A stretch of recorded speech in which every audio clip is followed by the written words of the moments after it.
Ya está sentado con nosotros Carlos Stornelli. Doctor Stornelli, gracias por estar con nosotros. Ahora me voy a sentar a charlar con el fiscal, que fue señalado, yo creo que no hay demasiados antecedentes, fue señalado con el dedo presidencial en la Asamblea Legislativa. Martín Angulo, Rosario Ayerdi, Nacho Ortelli, gracias por estar con nosotros. Soy Luis Navarrecio y hasta las 10 los voy a acompañar. Esto que decía recién a Viviana Canosa, si no entendemos que discutir institucionalmente la justicia es el modo de tener una mejor república, me parece que no lo entendemos. Aunque sea árido, difícil, haya otros temas que puedan resultar más gancheros, más vendedores. A mí me parece que hoy estamos en una jornada otra vez muy complicada. Que un ministro de la Nación diga, o los jueces cambian o se van, que una asesora jurídica del Senado de la Nación comparta esta idea y que el propio presidente siga insistiendo que las encuestas pueden determinar si un juez está o no está en su cargo, me parece muy serio y hoy lo vamos a debatir. También va a estar Martín Guzmán, el ministro de Economía de la Nación, y vamos a hablar con Jaime Durán Barba, el asesor, el creador, dicen algunos, de Mauricio Macri. Contame, Rosario, la situación de Alberto Fernández hoy post-discurso. Hoy post-discurso le pidió a sus ministros que salgan a bancarlo. Lo que vimos me parece que es la antesala de lo que va a venir en las próximas semanas. Dio un discurso muy duro, se pensaba quién era este Alberto Fernández, va a seguir así, sobre todo en un año electoral que debería ser más dialoguista. Bueno, hoy sus ministros dejaron en claro que esto vino para quedarse. No solamente Alberto Fernández fue duro, sino también sus funcionarios y el albertismo, porque siempre veíamos que el kirchnerismo quizás salía a bancar en estos casos, pero ahora es el albertismo también. Coincidís, Nacho, ¿no? Que ayer el término que fue de Rosario, el discurso pendenciero, el discurso duro, el que rompió, dinamitó lazos con el fondo, con la oposición, se reafirma, va por ese lado, ¿no? Exactamente, Luis. Por ahora tiene más forma discursiva, no tanto en cuanto a iniciativas, no está redactado ninguno de los proyectos que mencionó el presidente, tampoco hay un proyecto de la bicameral. Luis, te voy a contar qué pasó o qué se está hablando de la bicameral, pero tiene más discurso que todavía letra fina. Así que vamos a ver cómo avanza. Me dicen que hace instantes el presidente dio su aval para que avance la bicameral. La bicameral, que expliquémoslo para el que no sigue esta cuestión, esto que es el Parrilli discurso, ¿no? El Parrilli inclasificable. Exactamente, hoy Parrilli habló de una bicameral. Bueno, ¿qué sería una bicameral? Una comisión que convocara en el Congreso a jueces y fiscales. Eso puntualmente se refiere a la iniciativa que impulsa un sector del kirchnerismo. Parrilli respondió a una pregunta de Roberto Navarro en el que le daba por hecho que el presidente lo avalaba. Hubo un silencio muy grande del gobierno durante varias horas hasta que hace instantes el presidente dio ese aval. El tema es que no está la letra fina, Luis. Hay ahí diferencias internas respecto a cómo se puede operativizar. Digamos, ¿cómo funcionaría una comisión inédito? O sea, los jueces tienen inamovilidad hasta su edad, mal desempeño en sus funciones, todo esto determinado por un juicio político. ¿Cómo sería esta comisión que analizaría, sí, Martín, jueces o fiscales también? ¿Incluiría la actuación de fiscales? Habría que ver qué es lo que... Pero a ver, para eso ya existe el Consejo de la Magistratura de la Nación, para los jueces y un propio comité evaluador para los fiscales. Claro. Sí, incluso ya hubo una comisión bicameral el año pasado por el tema de la deuda. O sea, Claro. si quieren tratar el tema de la deuda, ya hubo una comisión bicameral que hizo un informe y quedó en la nada. De hecho, tanto el Consejo de la Magistratura como el comité evaluador de los fiscales está en la Constitución Nacional. Por eso va a ser fundamental la letra chica para saber hasta dónde o cuáles son las atribuciones que va a tener la comisión. Pero investigar a los jueces, eso ya lo hace el Consejo de la Magistratura. Aparte, es competencia de ellos, no es que... Digamos, yo me acuerdo, Juliana Di Tulio, entonces, diputada nacional, cuando quería tomarle un examen de salud a Carlos Fait. ¿Se acuerdan cuando Carlos Fait se lo quería tirar por la ventana, literalmente? Y decían, bueno, que venga a diputado a demostrar que firma, que entiende lo que habla. O sea, es una competencia absolutamente no propia del legislativo. Además, Luis, para crear una comisión bicameral en el Congreso, vos tenés que tener un motivo. Por ejemplo, la investigación del tema de el Ara San Juan. Cuando fue el tema de el HSBC, ¿te acordás que la creó el propio kirchnerismo? Tiene que ser un hecho puntual, no puede decir, bueno, hay que investigar a la justicia y se crea la comisión. Por eso hay discusiones internas y Sergio Massa avisó que si no hay si no hay consenso, si no hay algo prolijo, no va a salir el proyecto, va a terminar de la misma manera que la reforma judicial. Y si sale, tiene camino de judicialización inmediato. Ahora digo, está claro que el enemigo, no me gusta usar el término bélico, Rosario, pero digo, el enemigo político es el macrismo, el Patricia Bullrichismo, digamos, el cambiemos más duro. El enemigo institucional son los jueces. Son los jueces y en un momento se piensa que a Cristina apunta a la Corte, también ahora apunta a los fiscales, a los jueces, a Comodoro Pi, siempre está apuntando hacia algún lugar. A fin de año apuntaba directamente a Lorenzetti, al que fue el titular de la Corte en su momento. No lo perdona, Cristina, no lo perdona Lorenzetti, no, de ninguna manera. No, y lo apunta sobre todo por las causas escuchas. Incluso no es descabellado pensar hasta en un juicio político por este tema. También hubo una comisión bicameral que investigó las escuchas durante el gobierno de Mauricio Macri, apunta al fiscal Carlos Stornelli, a distintos jueces. Y este jueves va a apuntar de vuelta con nombre y apellido a jueces y fiscales. Enseguida me voy a sentar a charlar mano a mano con Carlos Stornelli, con el fiscal, solo para preguntarle cómo vive esto que están relatando mis compañeros, que es un hecho, ¿no? O sea, este embate que hay hacia la justicia. Bien, esto no es nuevo, esto ocurre desde siempre, esto me pasó, o pasó cuando fue la investigación de la causa de las armas, donde se detuvo al expresidente Menem. Estamos sometidos a un constante flagelo de cuando hay una investigación que puede tocar algunos cables inadecuados, inmediatamente somos sometidos al escarnio público y sufrimos operaciones y demás. Esto demuestra la debilidad del sistema, ¿no? Tenemos un sistema en realidad muy frágil, contrariamente a lo que dicen algunos, que tenemos poder. Tenemos una gran fragilidad, no tenemos el respaldo, no tenemos recursos, estamos solos, a veces con poca seguridad física para nosotros y nuestra familia, y muchas veces tocamos intereses mucho más que millonarios.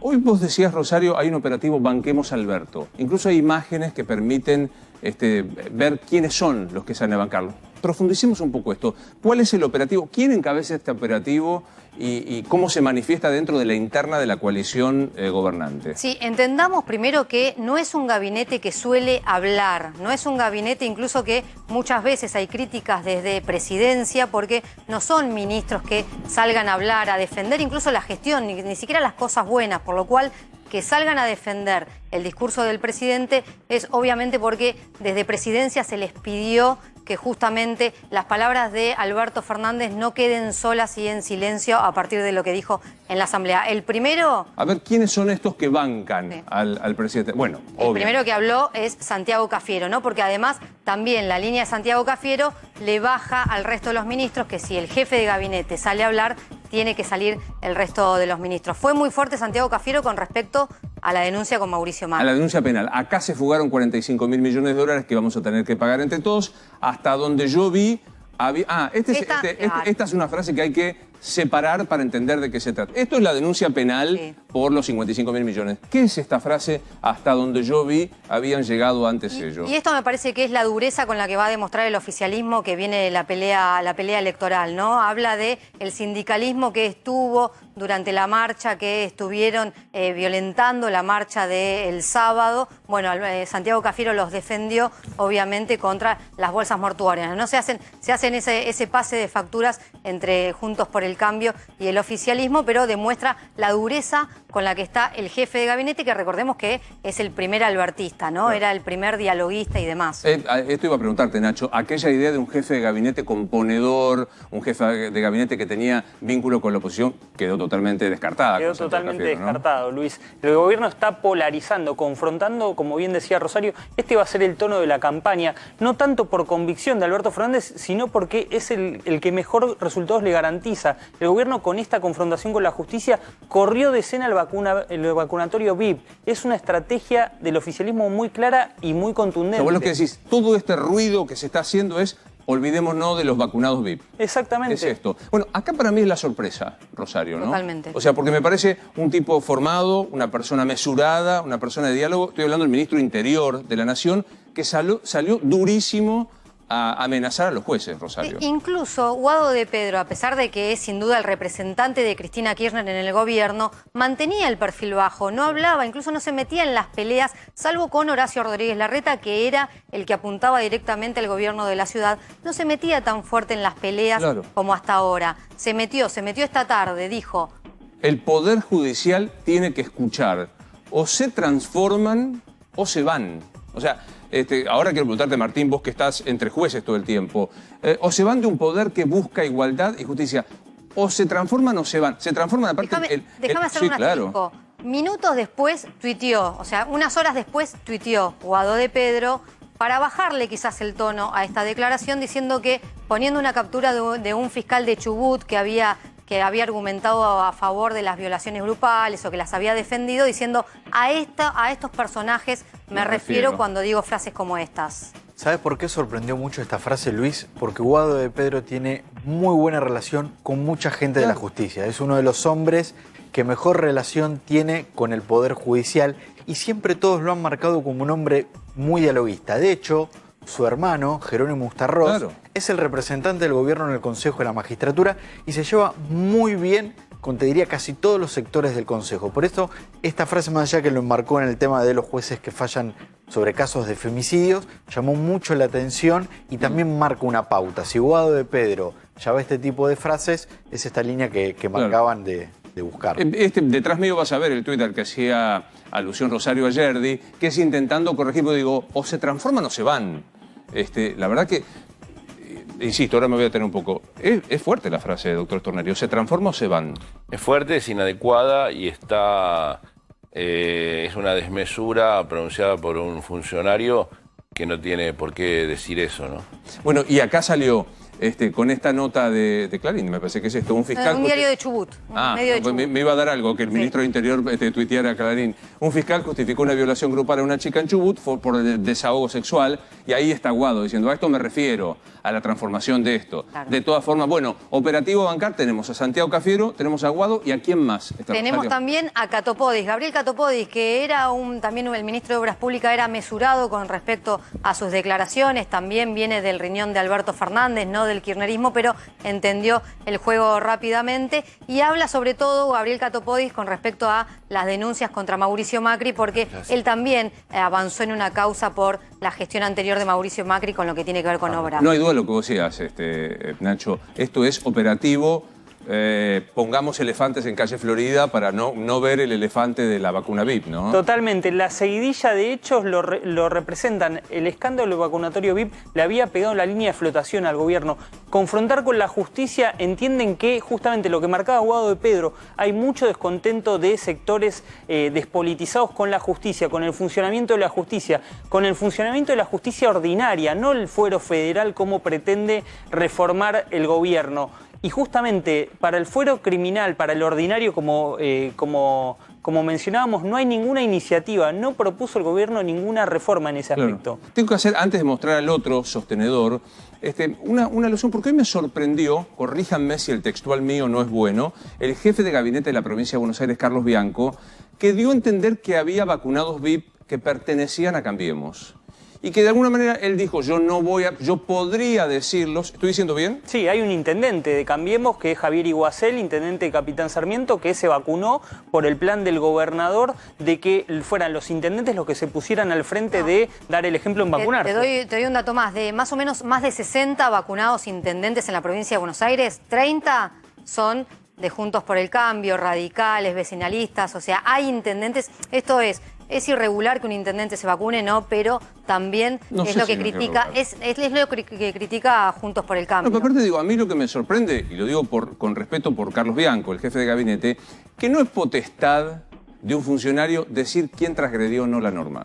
O sea, pues lo que está diciendo es, yo no voy a ser buchón, no te voy a contar quién se vacunó. No hay derecho al no decirlo. Uno debería poder acceder, sabiendo que el estado de salud es un derecho, forma parte de los derechos personales y reservados que uno no puede hacer público. Pero en este caso, tratándose de una vacuna escasa, en pandemia, uno debería poder saber con nombre y apellido quién se vacunó, cuándo se vacunó, dónde y por qué razón, ¿no? Bueno, el gobierno le encontró la vuelta, el gobierno le encontró la vuelta publicando los 70 turnos que se habían dado en el Hospital Posadas y en el Ministerio de Salud, Luis. Si quiere, el gobierno le puede encontrar la vuelta. El tema es que lo que plantean en Casa Rosada es, ahora depende de cada gobernador abrir esos datos. Y los gobernadores, los ministros de salud de cada provincia, en la última reunión del Consejo Federal de Salud ante Carla Bisotti, le dijeron, no podemos mostrar esos datos por una cuestión de de la ley. Hay que ver, es polémico. Raro. Es polémico. ¿Avanza la causa, Martín? Sí, avanza la causa. Sí, de hecho ayer de Tayano, si no el me fiscal, equivoco, ¿no? el fiscal Eduardo Tayano amplió las imputaciones, imputó a 2 funcionarios más del Ministerio de Salud, entre ellos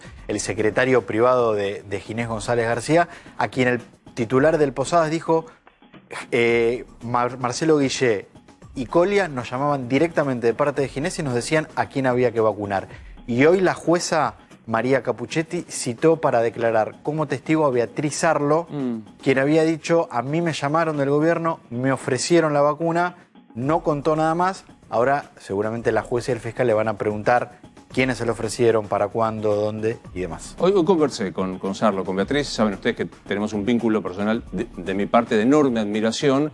Y está, te digo, en un nivel de estrés bastante importante. Porque dice, esto que es a todas luces conocido, que Berbisky puso negro sobre blanco, ahora se está transformando en hecho y va a declarar como testigo bajo juramento. Va a tener, o sea, no va a poder no contestar, va a tener que contestar y con la verdad, como tienen que declarar todos los testigos. Cuando un testigo te hacen declarar bajo juramento y que digas si sabes y cómo lo sabes a esta situación. Absolutamente. Bueno, y el cuarto bancador, ¿cómo lo llamo? Sí, bancador, Matías Culfas. Banquero me da bravo. Claro, me da Matías bravo. Culfas también sorprendió porque además fue a través de un cruce que tuvo con Sanleris, o sea, se cruzaron fuertemente en las redes sociales un Matías Culfas que no tenía este perfil para nada y que se tomó una deuda irresponsable en condiciones innecesarias, fue lo que le contestó al exfuncionario de Juntos por el Cambio. La estrategia del gobierno es, recordemos este impactante endeudamiento que tuvo Mauricio Macri, 55.000 millones, levantando todas las manitas el Fondo Monetario para favorecer el proyecto Macri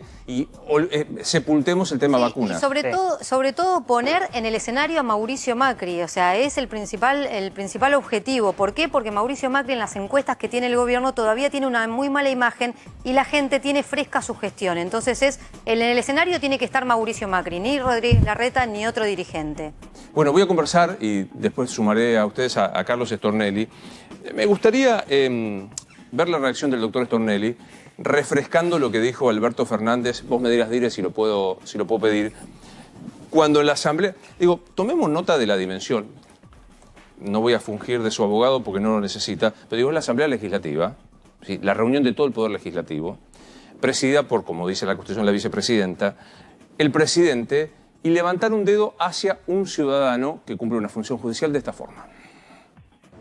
El Poder Judicial de la Nación está en crisis. Es el único poder que parece vivir en las márgenes del sistema republicano.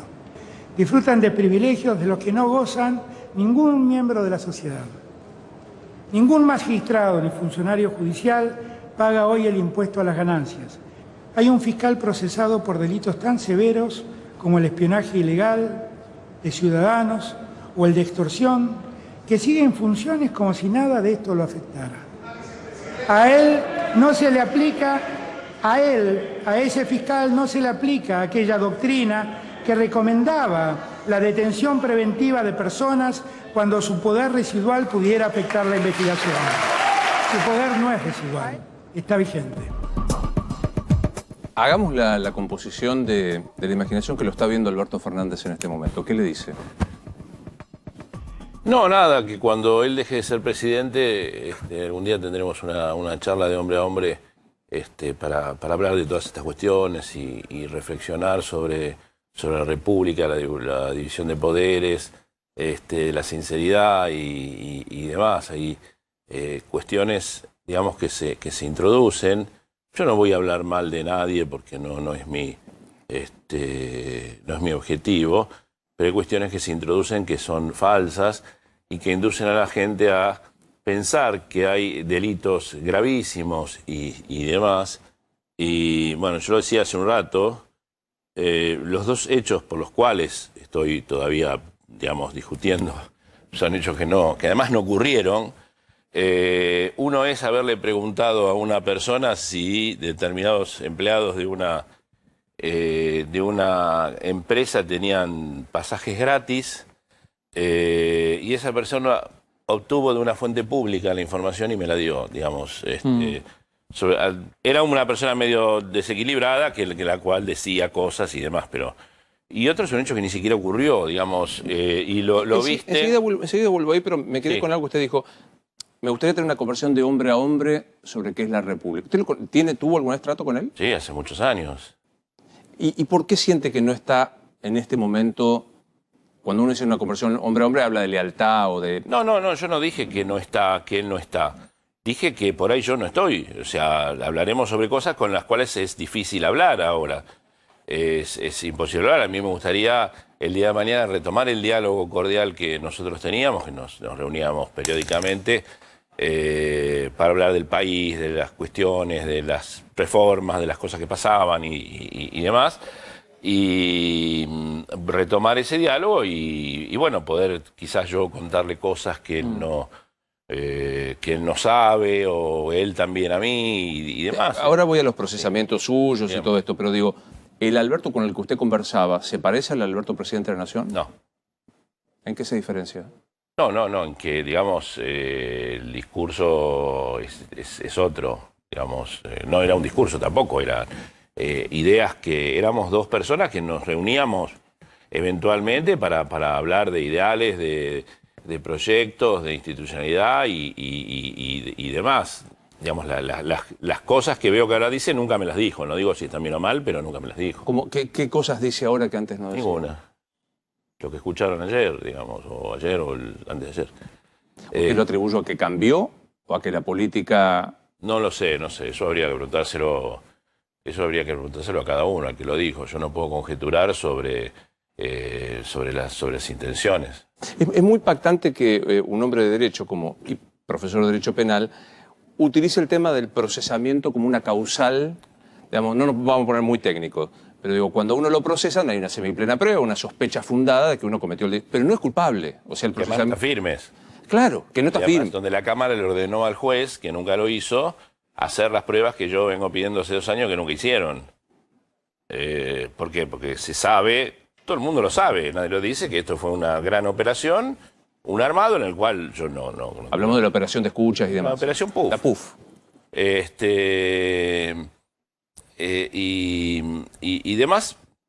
Ay, no sé, No. perdí la idea. Estamos hablando de que el presidente, profesor de Derecho Penal, imputa que un procesado no firme el procesamiento, ya debería ser apartado del cargo. Bueno, primero hay una ley que se está siguiendo, yo he sido sometido a todas las cuestiones con extremo rigor por parte del procurador Casal. He dado todas las explicaciones desde el primer día, si bien no fui inicialmente al juzgado de Dolores, porque yo sabía que eso era una operación y yo tenía que defender la investigación. Errado o no, ese era mi objetivo y mi buena fe era... Le confieso que esa. yo critiqué eso. Digo, Yo lo sé, por que eso. se presente en la indagatoria, que se niegue a declarar. Pero y yo me estaba dando cuenta que era un armado y que eso tendía con una velocidad extraordinaria a plantear una cadena de recusaciones, porque además los actores de ahí eran los imputados de acá. Entonces yo veía la operación, no podía explicarlo públicamente en todos lados, porque además yo también desconocía algunos pormenores. Opté por presentarme en la procuración, denunciar la operación, dar todas las explicaciones del caso. Y bueno, el procurador me mandó a ir y fui, digamos. ¿No?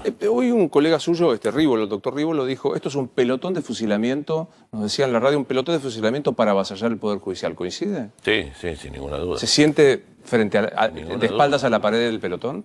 Sin ninguna duda, o sea, yo creo que no lo creo de Alberto Fernández, no lo creo con su ministra de Justicia, a quien conozco y que numerosas veces he departido con ella, incluso me llamó para solidarizarse cuando apareció lo del operativo PUF.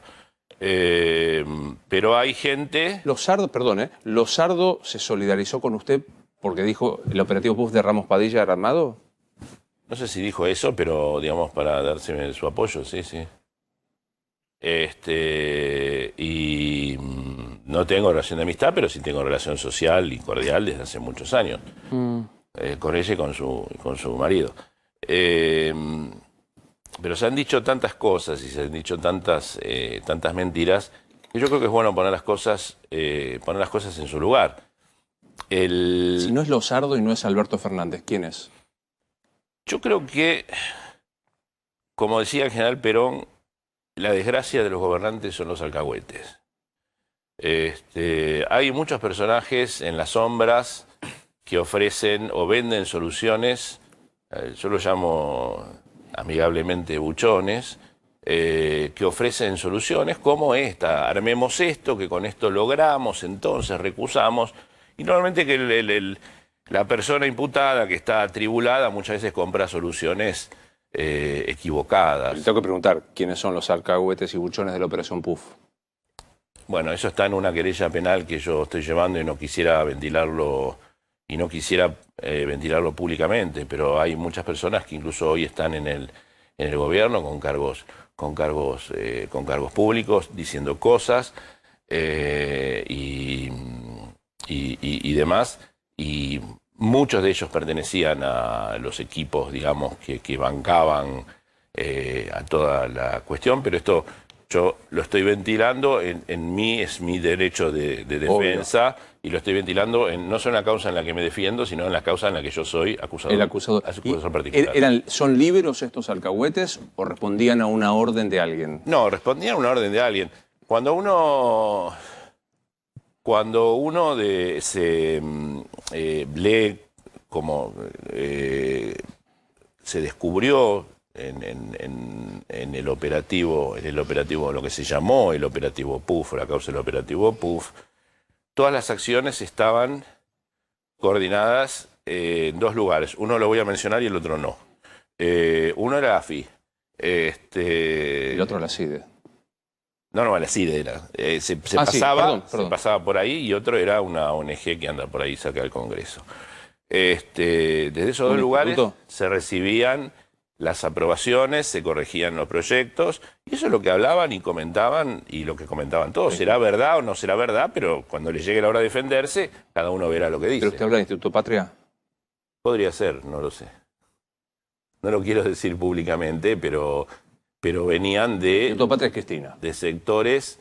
Yo no quiero mencionar a nadie ni acusar a nadie públicamente. Sí sé que algunas personas iban a buscar, vía dos personas, aprobaciones o reprobaciones o correcciones y demás. Y que todo el operativo Puff. Sí, y que todo estaba tramado desde mucho antes que este denunciante misterioso que se fue a Estados Unidos y nunca más volvió, hiciera su denuncia en el juzgado de Dolores, ¿no?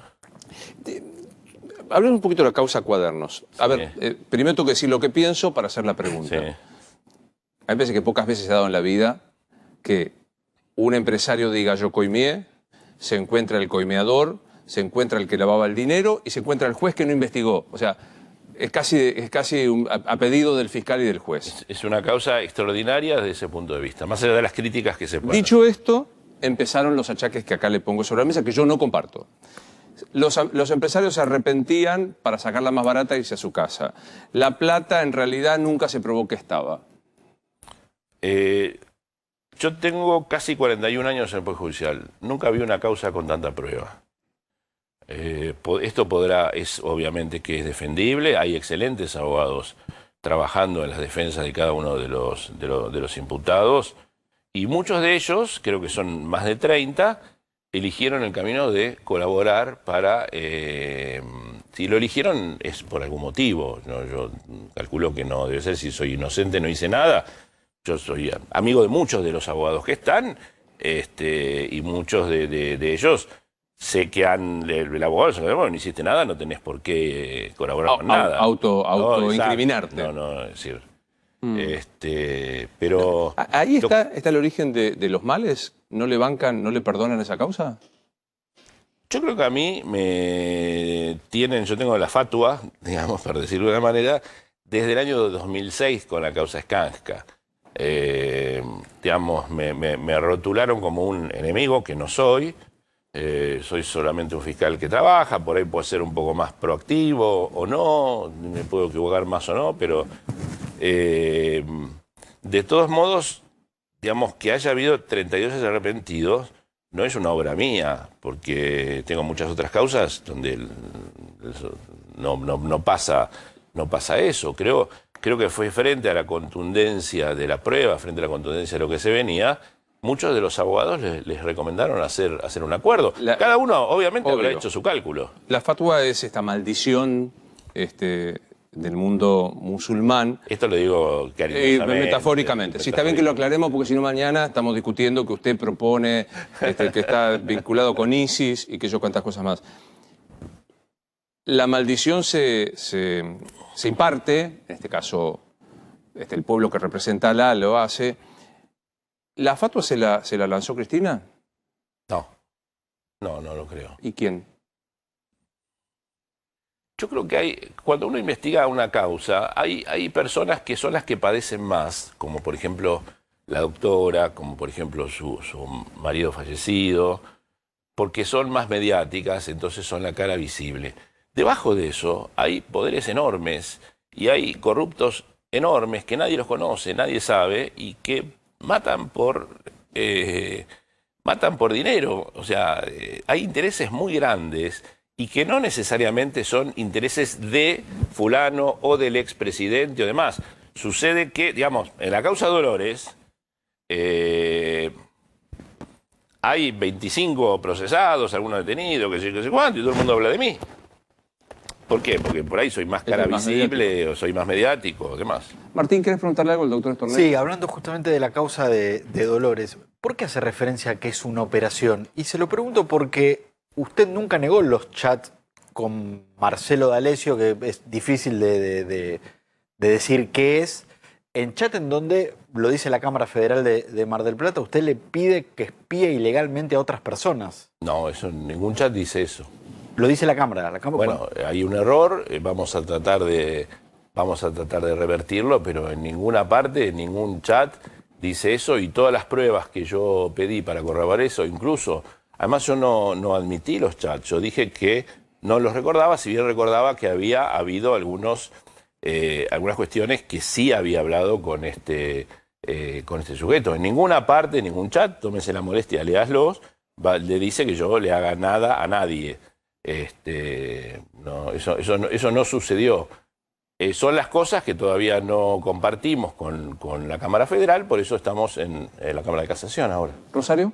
Sí, usted hablaba recién de las indagatorias a las que no se presentó, no estuvo ajustado a derecho, está procesado, más allá de que lo diga Lozardo, de que lo diga Alberto Fernández, la justicia es una de las instituciones en las que la gente menos confía. ¿Se siente responsable de eso? No entiendo la pregunta. Sí, cree que es responsable y la gente no confía en la justicia. Mire, yo fui, digamos, usted puede estar procesada de muchas maneras, de muchas maneras diferentes. Los hechos por los cuales yo estoy procesado son esos dos que le relato. En ningún caso yo le pedí que le haga...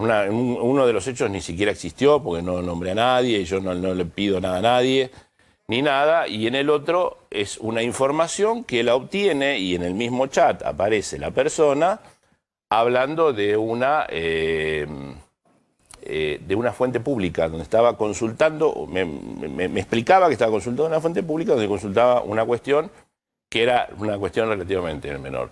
Yo estoy hace 2 años con esta cuestión, hemos logrado bajar el 95% del tema de las imputaciones, de las cosas horribles que decían de mí y demás. Los fiscales tenemos fueros. Los fueros no están para un privilegio personal, sino para proteger la actividad del fiscal, la institucionalidad del Ministerio Público y defendernos precisamente de estos ataques. Yo hablo de una operación porque desde el primer momento yo supe que esto era todo falso, que era mentira y que era un armado y que en realidad era un espionaje ilegal que me estaban haciendo a mí. Yo prioricé en ese momento, es decir, nosotros tenemos, por ejemplo, en este momento, un colega mío, el doctor Gonella, procesado en 2 causas por encubrir supuestamente, cuando se inició la causa de Lázaro Báez, estuvo 3 años sin ir a declarar, declarado rebelde. La procuradora desestimó la denuncia y denunció al juez que lo había citado. Yo no tuve la misma suerte, ni tampoco tengo la misma suerte de tener que explicar, de tener la misma vara de principio de inocencia que tiene cualquier persona, incluso muchos de los procesados conmigo, donde hay donde hay realmente mucho menos. Además, nosotros tenemos un procedimiento que se está observado con la mayor severidad en contra mía. Y yo me sometí y además me presenté, si bien no fui, es verdad que no fui, fui más tarde, me presenté inmediatamente a la Procuración explicando todo y denunciando esa operación.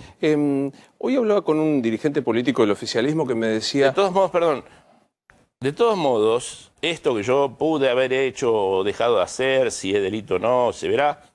Si usted lo compara con la causa Cuadernos, si lo compara con los vacunatorios, si lo compara con otro tipo de saqueos, yo no voy a decir que no es una cuestión menor porque yo soy el imputado, pero digamos que hay una vara que debe ser igual para todos. Perdón, sí, Rosario. No, que sea un delito menor o no se va a el de que la compensación penal. Claro, que si hicieron algo de esos malos, el delito usted no es tan malo. El delito está cuando viene la condena. No es tan malo lo que hace usted. Sí. El delito está cuando viene la condena, no antes. No, pero yo siempre digo que la compensación penal no existe. Como existe la compensación civil, Y además el te debo sistema 100, me debes de 50, 50. sanción y remoción de fiscales está establecido en la ley y ese es el camino que se está siguiendo. Me quedé pensando esto, Saque, ¿usted cree que lo del vacunatorio VIP encuadra en alguna figura penal? Yo estoy seguro que sí. No soy el fiscal, no soy el fiscal de esa causa, pero yo estoy seguro. Le digo que el presidente del proceso de derecho penal dijo que era una payasada. Bueno, digamos, todas las opiniones son válidas, ninguno tiene más autoridad que otro, ninguno tiene más autoridad que otro para decir. Yo creo que había que haber quizás, y esto estoy opinando ya como ciudadano, no como fiscal, había que haber establecido una red de prioridades inmediata, absolutamente transparente. Objetiva, causal. Porque más allá del valor de la vacuna, la sustracción de una vacuna genera mucha más repulsión. Yo creo, y además yo creo que entre los que deberían estar en la lista de prioridades, más allá de los que ya están, son los presos, que están vulnerables, que están expuestos a un contagio y que yo creo que el Estado debería tener en consideración... ¿Usted se vacunar primero a un preso que a un ciudadano que no cumplió jamás el Código Penal? Bueno, la salud es para todos. No es para el preso no y para mí sí. Creo que entre las prioridades habría que ver dónde y cómo. Creo que en el servicio penitenciario se debería tener una atención especial. Probablemente a los agentes del servicio penitenciario. Ante la escasez, digo, los agentes del servicio penitenciario, sin duda. Porque digo, están ahora, entre una persona que está condenada por homicidio a 25 años y un ciudadano de a pie, hay dos vacunas, y un ciudadano que jamás transgredió la ley. Bueno, debería estar entre las previsiones, y si no, yo no es que merezco una vacuna porque soy mejor ciudadano que otro. Es que no hay, es que hay pocas, hay que usar un criterio de selección. Sí, bueno, cuando haya más, quizás. No, cuando haya más, seguro. Debería incluírselos en personas de alto riesgo y con algún tipo de prioridad. Me quedé pensando en la causa de Cuadernos. Usted dijo, nunca hubo tanta prueba, y enseguida quiero concederle a Nacho la posibilidad de preguntar. Nunca hubo tanta prueba. Yo insisto, para mí es como un círculo perfecto, nunca soñado, ¿no? O sea, hasta llegó el que con el dinero trucho se lo llevaba afuera y lo lavaba y trataba de reincorporarlo. ¿Era posible que la autoridad máxima política del país no supiera de qué se trataba? Es una conjetura que no corresponde que yo haga. Yo soy fiscal, hay un colega mío trabajando en eso y no puedo ejercer presión en algún sentido o en algún sentido de otro. Creo que eso va a partir de la pesquisa que se haga y que se pueda determinar efectivamente, ¿no? ¿Qué le pasa cuando lee o escucha que dicen es un fiscal que labura para Cambiemos? Yo no tengo militancia política, quizás tengo muchos más amigos personales en este espacio de poder. El peronismo. En el peronismo y en el propio kirchnerismo. Tengo más relaciones personales, no tengo ninguna militancia. A mí me toca una causa y el color político de la persona que que pueda parecer investigada no me interesa. Además, no tengo relación con Macri. Jurídicamente, no políticamente, jurídicamente, ¿el kirchnerismo qué es? ¿Es un respetuoso de la división de poderes, un respetuoso de la independencia del Poder Judicial? A mí no me gustaría hacer esa apreciación porque es un concepto que abarca a mucha gente diferente, con distintos pensamientos, algunos malos, otros buenos, y demás. Lo que sí yo creo que estamos frente a una... yo no sé si una embestida, estamos frente a una situación delicada donde se escuchan quizás muchas voces que en mi parecer no son autorizadas, hablando de cosas que hay que hacer, ¿no? Entonces van a vender que hay que destruir el Poder Judicial, ¿Es esa voz a qué se refiere el presidente? No, a la opinión pública en general, a gente que asesore, gente que aconseja, no lo sé, yo no estoy ahí. Cuando Guado de Pedro dice o se transforman o se van, ¿qué es eso? Un error. Un error lo que dijo, me parece, es claramente una equivocación, no sabe lo que está diciendo. ¿Nacho? Sí, le quiero preguntar respecto a la designación de Daniel Rafecas como Procurador General de la Nación. El presidente pidió que se reforme el Ministerio Público, no mencionó el pliego que está trabado en el Congreso, en el Senado, pero hoy la ministra de Justicia, Marcela Lozardo, volvió a decir que era el único candidato y que le gustaría que lo vote la oposición. ¿Usted qué mirada tiene respecto a Rafecas como procurador? Yo conozco a Rafecas desde que entró a tribunales, soy mayor que él. Tengo un gran respeto intelectual, tengo una excelente relación personal. Me parece a mí desubicado hablar sobre procurador tal o procurador cual. Me parece que uno de los mayores aciertos de Fernández ha sido proponer al doctor Rafecas como procurador general. Realmente tengo una gran estima. Todos tenemos críticas, que recibimos críticas y errores judiciales o cosas que no nos pueden gustar, pero a mí me pareció una decisión de promoverlo a Daniel Rafecas particular. Quizás me comprenda las generales de la ley porque tengo una relación personal. Claro. Bueno. Un colega suyo suele decir que los integrantes del Poder Judicial tienen más claro el calendario electoral que los políticos mismos, en el sentido de que cuando cambia el signo político, arrancan algunas investigaciones que antes no pasaban. La Argentina verifica esto, ¿no? O sea, muy difícil que un presidente o un altísimo funcionario ejecutivo quede procesado y o condenado en gestión. Comparto esa opinión de mi colega, que me imagino quién es. Federico Delgado. De Federico. Yo comparto esa opinión. No creo que sean todos, no creo que sea Federico, no creo que sea yo. La investigación de armas, por ejemplo, se inició cuando el expresidente Menem era presidente. Terminó. ¿Cuántos años después? Bueno, no por mi culpa. Todavía no terminó. ¿No terminó armas? No, todavía ¿En la corte? Está en la corte.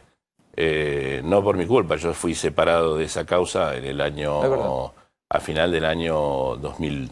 Además, nunca es una sola persona la que tiene la culpa de las demoras judiciales. Pero yo comparto básicamente en ese argumento, con la excepción de que no son todos, y quizás los que no lo son sufren más consecuencias. ¿Me admite una pregunta vulgar? ¿Una pregunta de calle? Que quiera. La impresión que hay de muchos, creo, es la de, hay mucha guita en el Poder Judicial. Hay jueces comprados, hay fiscales sobornados, hay... Yo cuando supe, tuve noticia de algo de eso, lo denuncié. Y padecí las consecuencias.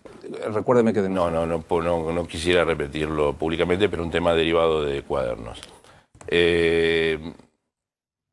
Se habla mucho... en lo que a mí me toca, no. En lo que a mí me consta, si yo viera algo, lo denuncio. Digamos, normalmente la justicia falla a favor y en contra de alguien siempre. y muchas veces el perdidoso es despechado y habla de este Lo que, tipo de lo que cuestiones. sobornaron al juez. Pero bueno, penalidad y en todas partes de la administración pública. Ya sé lo que me va a contestar, pero lo hago igual a la pregunta. Nunca le dijeron terminala. ¿Cuánto crees? Sí, muchas veces. ¿Muchas veces? No, así tan brutalmente no. Pero alguna que otra... más cuando era fiscal joven, recién nombrado, un poco más temeroso de algunas cuestiones y demás, gente que se preocupa por el bienestar de uno y demás, buscando que uno dé pie a alguna respuesta, por lo menos eso es lo que quería entender. Yo digo, en las causas grandes. No, directo no, nada, no. ¿Indirecto? Quizás a mí me conocen, ¿no? ¿Indirecto? No. ¿Hubo mesa judicial en...? Usted sabe que hay determinados personajes que si uno quisiera hacer dinero por debajo de la mesa, lo conseguiría fácilmente. Me perdí. ¿Cuáles personajes? No, personajes poderosos, digamos, que si uno les quisiera, que si yo fuera Avenal y les ofreciera o les quisiera ofrecer una vía rápida o un atajo, lo aceptarían gustosos. ¿Hubo mesa judicial en el gobierno de Macri? Desconozco completamente. ¿Hubo lawfare, esta nueva construcción que tanto se menea? Yo realmente no termino de entender cuál fue el concepto que armaron para explicar esta teoría. Pero lo más parecido a lawfare que vi es la cosa que me armaron a mí. La operación PUF fue un caso de lawfare. Si el lawfare existe, digamos, yo no creo que sea tan fácil coordinar tanta maldad entre tanta gente para lograr el objetivo de perjudicar a alguien. ¿Martín? ¿Pensó alguna vez en tomarse licencia a partir de las acusaciones y el procedimiento en su contra? ¿Por qué? Yo le pregunto si Si desarrolla el concepto, porque... No, porque hay mucha gente que... Entonces lograría, la persona autora de la operación lograría su cometido. En términos procesales. Se enanca un poco con la pregunta que yo iba a hacer antes. Hoy yo hablaba con un dirigente político del oficialismo que me decía: se lo va a hostigar públicamente a Stornelli para que renuncie o se pida licencia. Creo que era un poco esto el sentido de lo de Angulo. No, bueno, eso parte de lo que cada uno siente o lo que cada uno piensa y demás. Si usted no hizo nada, no tiene nada por qué preocuparse. Yo no hice nada. Gracias, doctor Stornelli, muy amable. No, gracias por el venir. Gracias a ustedes. Intentaremos, Martín, ahora explicar una cosa crítica de los abogados. Viste, acá me corro, digo, yo no soy abogado, que es la del tema del juez Hornos. ¿Me explicás qué pasa con el juez Hornos? Sí, hay una interna, yo te diría, Luis, que como... A ver, vamos a empezar por el principio. Sí. ¿Quién es el juez Gustavo Hornos? Gustavo Hornos es el presidente de la Cámara Federal de Casación Penal, es el tribunal penal después de la corte más importante del país. Gustavo Hornos es juez que tiene 63 años, que desde el año 1995 integra la Cámara de Casación, es uno de los jueces más antiguos de este tribunal, que quedó en el medio de una interna judicial con muchos reclamos de parte de sus colegas, pero además también en el medio de una pelea política. Ayer Alberto Fernández, al igual que el doctor Stornelli, lo nombra al juez Hornos, claro, sin nombrarlo. Dice los jueces que se reunían, iban a Casa Rosada y después sacaban fallos contra dirigentes opositores. ¿Qué ocurrió? Entre el 2015 y el 2018 el juez Hornos fue 6 veces a la Casa Rosada a reunirse directamente con el entonces presidente Mauricio Macri. Dirigentes del Frente de Todos, 2 diputados, lo denuncian tanto en Comodoro Pi, en una denuncia penal, dentro de la causa de la mesa judicial, como en el Consejo de la Magistratura de la Nación. Sus colegas de la Cámara de Casación se enteran a partir de esta denuncia y de lo que salió en los medios de que el juez Hornos había ido a Casa Rosada. Entonces le piden explicaciones. Llaman un acuerdo y le piden explicaciones. ¿Qué dice el juez Hornos? Yo lo conozco socialmente a Macri y iba a verlo a la Casa Rosada para hablar de justicia. No hablábamos de causas judiciales. La verdad que las explicaciones entre sus colegas no alcanzaron. No cerraron. No alcanzaron, no cerraron, olían algo raro. De hecho, ellos se enteran de estas visitas por los medios. Nunca Hornos se las informó Y hoy se llegó al punto máximo. Un colega de Hornos, el doctor Alejandro Slokar, vicepresidente de la Cámara de Casación, directamente le pidió la renuncia. Bien. En un Zoom le dijo, perdí la confianza en usted, le pido la renuncia. Y después está este documento, que formalmente y por escrito... Ahí está, el pedido de Slokar, ¿eh? Exactamente, por escrito le pidió la renuncia al juez Hornos. Bien. ¿Por qué la pelea? Slokar fue un funcionario de él, también, digamos, la pata política de esta pelea. Así como Hornos se reunía con Macri, Alejandro Slokar es un juez que fue funcionario del gobierno de Cristina Kirchner, fue funcionario del Ministerio de Justicia de la Nación. Es uno de los jueces muy prestigiosos también dentro del Poder Judicial, muy llegado al juez Zaffaroni. Aquí está también más información. Te decía, 6 veces visitó el juez Hornos a Macri en la Casa Rosada durante su presidencia. Después vino el pedido de explicaciones. Y hoy la gran incógnita que había en casación estaba vinculada a si iba a haber más jueces de casación que se iban a sumar al pedido de que el juez Hornos dé un paso al costado de la presidencia de casación y qué es lo que iba a hacer el juez Hornos. Bien. Que hoy, en ese encuentro con sus colegas, un encuentro por Zoom, dijo que él iba a dar las explicaciones que tuviese que dar en el Consejo de la Magistratura de la Nación. Está todo muy alterado. Hace muchos años que Casación es un tribunal que viene con muchísimas internas entre sus jueces y hoy sumó este capítulo. Muchas gracias. Bueno, me voy a sentar a charlar. Ya está sentado Martín Guzmán. Gracias, Martín, por estar con nosotros. Hoy escuché en la provincia de Buenos Aires que se va a empezar a vacunar a menores. Ayúdame con la fecha. No quiero meter la pata. Menores de 60 Sí. ¿Cuándo se puede llegar a hacer esto? Los turnos ya están dados. O sea, hoy en la provincia de Buenos Aires se puede anotar de 18 para En arriba. adelante. En adelante se pueden inscribir. En las próximas semanas llegaron más vacunas. En las próximas semanas van a empezar a llegar los turnos para los mayores de 60 en adelante. ¿Y la capital? En Capital, mayores de 80. Hay 20 años de diferencia. Sí. Espera, ¿dónde estás vos domiciliado? Yo estoy domiciliado acá. Bueno, espera un rato más. Yo tengo 56. Yo te dije diciembre, pero es una apuesta. Es una apuesta. Sí. Pero digo, esta... Ortelli no. Olvídate. ¿Podemos después discutir por qué la provincia tiene 20 años menos? Enhorabuena, quiero decir, por los bonaerenses. Pero Sí. ¿por qué los bonaerenses tienen 20 años menos que los... Cada jurisdicción arma su propio plan y la provincia decidió que este fuese el de ella. Bien. Ministro Guzmán, ¿cómo estás? Muy bien. Muchas Gracias por venir, muy amable. Gracias por la invitación, Luis. Quiero que hablemos mucho de economía, pero es inevitable que empiece a hablar del tema vacunación y los vacunados en tu ministerio. Vos estás vacunado, lo dije públicamente y lo reitero, más que razonablemente, sos, no sé si te estoy elogiando o no, personal estratégico del Poder Ejecutivo, en medio de un país que el ministro de Economía lo esté. Hay un grupo de... ¿Cuántos funcionarios más que fueron vacunados? Bueno, en el Ministerio de Economía, 5 funcionarios que forman parte de una comitiva que debe ir a negociar procesos que son muy importantes para la Argentina en 3 continentes distintos. Te agradezco, Luis, que me preguntes sobre esto. Es un proceso que obviamente a nosotros nos dio tristeza lo que ocurrió, en donde se mezclaron cosas que definitivamente estuvieron mal y el presidente mismo tomó medidas para corregirlas, con cosas que había que hacer y que se contaron de una forma que generó confusión.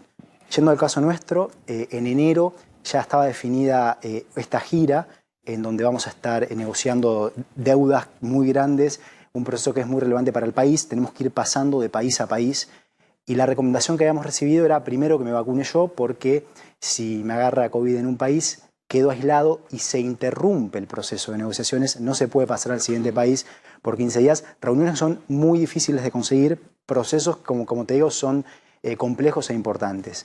Luego la recomendación de las autoridades sanitarias fue que además se vacune toda la comitiva, porque si le agarraba COVID a cualquiera de mi comitiva, yo por ser contacto estrecho igual tenía que quedar aislado.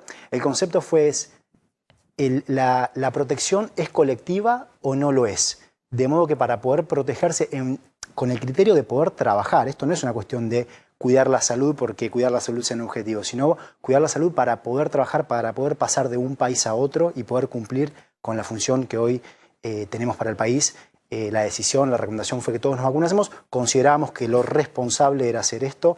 Después pasó lo que pasó, en donde se mezclaron cosas y lamentamos mucho la angustia. Pero digo, vos ratificás que está bien que las 5 personas más vos estén vacunados. Pero digo, de allí y también me comprende la Generalidad porque tengo el gusto de conocerla, es un vínculo que nosotros tenemos como periodistas, que es tu vocera, tu community manager, que es de nombre Vera. No, no es community manager, es la directora de comunicaciones del Ministerio de Economía, y toda la gente que se vacunó cumple funciones que para la tarea que a mí me toca considero esencial. Pensemos que en estas comitivas generalmente hay de entre 10 y 20 personas. Cuando viene el Fondo Monetario Internacional de Argentina, viene con una comitiva mucho más grande. Nosotros hicimos la comitiva más chica posible justamente por la situación del COVID y la de las vacunas.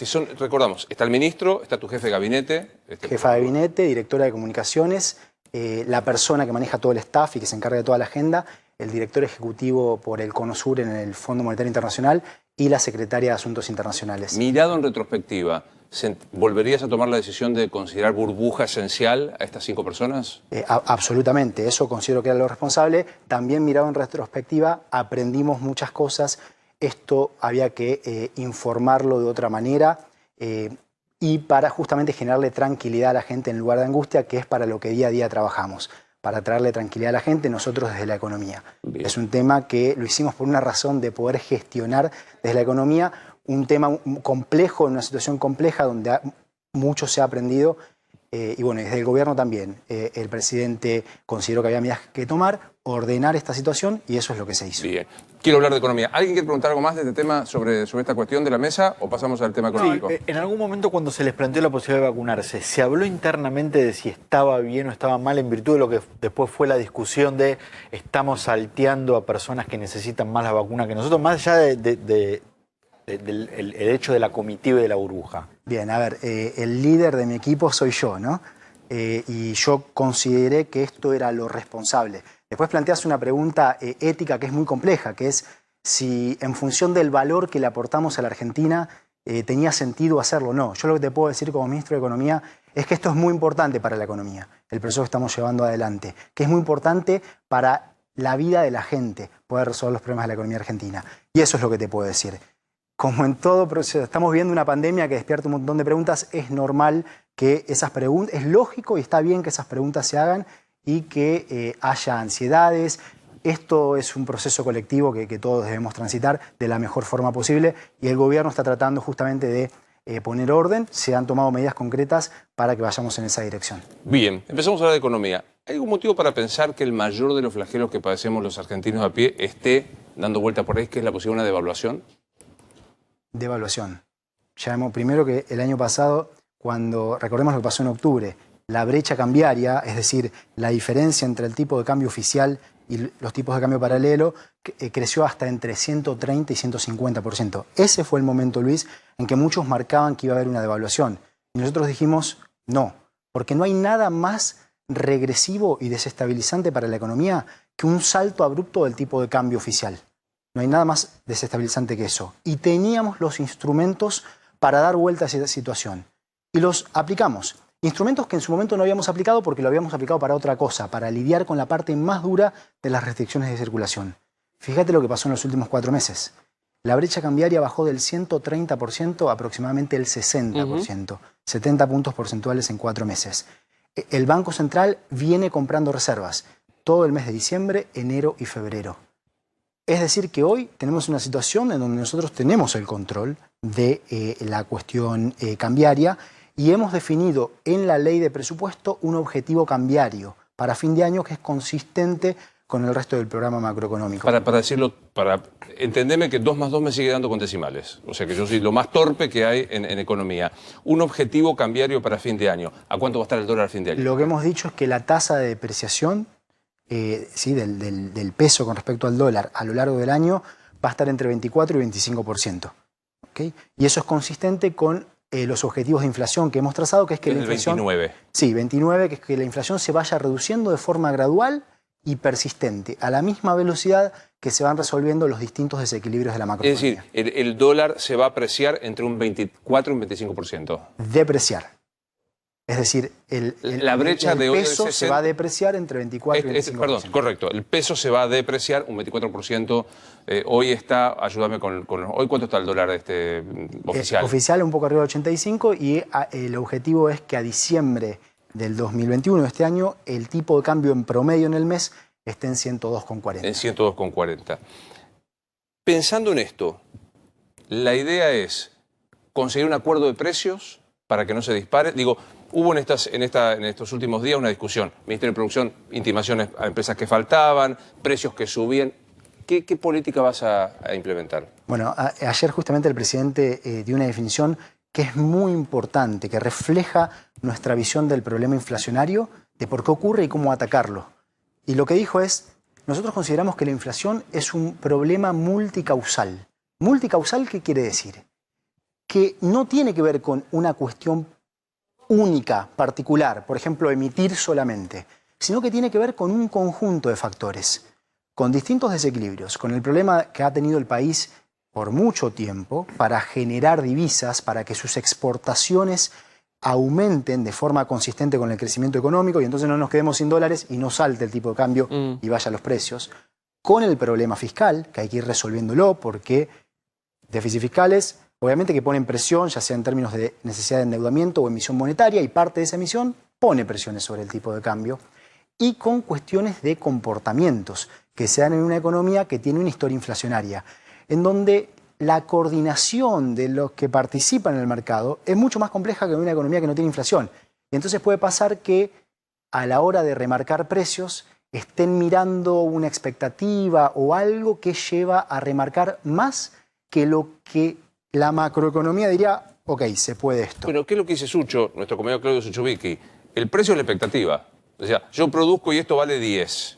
Pero tengo expectativa de que van a aumentar los precios, lo fijo a 12,50 porque creo que va a haber esta diferencia. Exacto, y eso es muy claro. Entonces, ¿qué hemos dicho? Dijimos, bueno, hay una parte que es la más importante de atacar la política inflacionaria, que es la política macroeconómica.